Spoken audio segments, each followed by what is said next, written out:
Today, we're really digging into something heavy.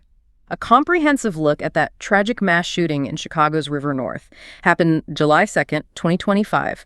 We've pulled together the key details for you, trying to cut through some of the noise. Yeah, and what's, well, striking isn't the right word, but notable is how quickly some core information actually came out, suggesting maybe a clearer picture emerged faster than in some other chaotic situations like this.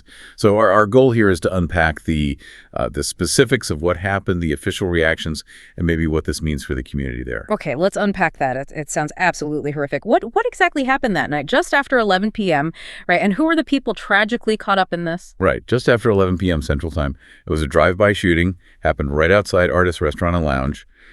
And it wasn't just a random Tuesday night. There was an album release party going on for a local rapper, Mello Buckzz. According to the reports, an SUV pulled up, and at least 3 people just opened fire into the crowd. 3 shooters. At least 3, yeah. The human cost. Yeah. It's just awful. 4 people were killed, 2 men, 2 women, ages 23 to 27.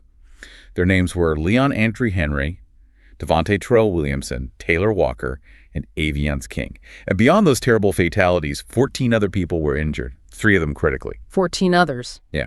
And the source mentioned that one of the men killed was actually Mello Buckz's boyfriend. Her best friend was also killed. The others hurt ranged in age from 21 up to 32. Yeah. Men and women. Just hearing those names, those ages, it's a terrible loss. Absolutely devastating. So young. And in these situations, the immediate question is always, why? Was this random violence, or did investigators have a sense it was something else? Well, police seem to conclude pretty quickly this wasn't random. They believe it was a targeted attack, likely aimed, somehow connected to the rapper or her event specifically. It suggests a definite motive, not just lashing out. Targeted. That changes things, doesn't it? It does. And they found evidence backing that up, casings from both handguns and rifles on the scene. That points to multiple weapons, multiple shooters, like we said. But as of the latest reports, no arrests has been made. Detectives are digging through video, asking for tips. That could be tough with targeted stuff. Sometimes people are reluctant to talk. Yeah, understandably. Now, you mentioned the location, Artis Restaurant and Lounge. Besides the immediate tragedy, what about the place itself? And how did the city react? That's a really important piece here. The sources point out that this location, Artis, it has a history. It used to be a place called Hush Lounge.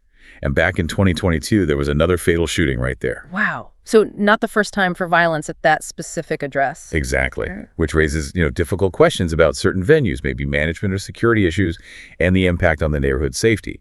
And the city's reaction was swift. They hit Artis with a summary closure almost immediately. Shut it down right away. Yeah. And the local alderman, Brendan Riley, he's pushing to make that permanent.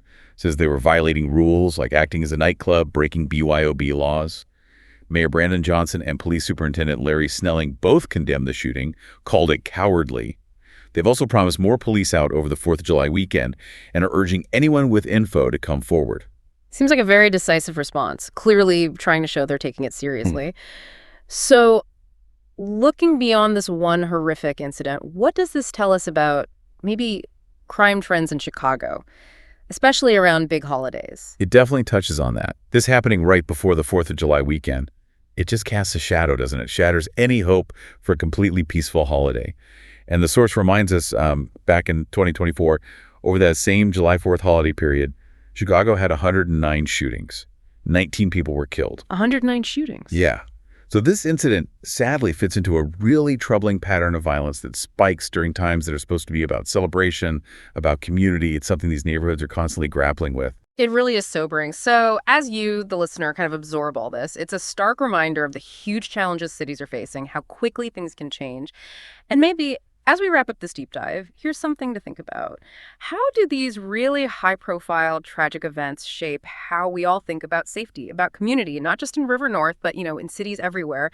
How does the coverage influence our collective sense of security?